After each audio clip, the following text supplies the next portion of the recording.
भाजपमध्ये जाताना जरी सार्वजनिक काम सांगितलं जातं मात्र वैयक्तिक अडचण होती असं अनेक वेळा तुमचेच ज्या आधी पक्षामध्ये होतं अशी सांगायची, नेमकी संजय जगतापांची अडचण काय?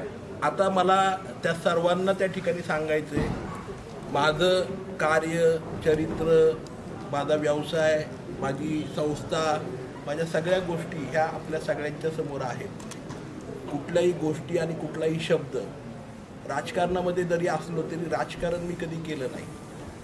मी प्रत्येक गोष्टीचं भान ठेवून जो विषय मांडला, लोकांच्या समोर जर एखादा विषय घेऊन गेलो तर त्या विषयाला तडीला न्यायचं काम मी त्या ठिकाणी केलंय.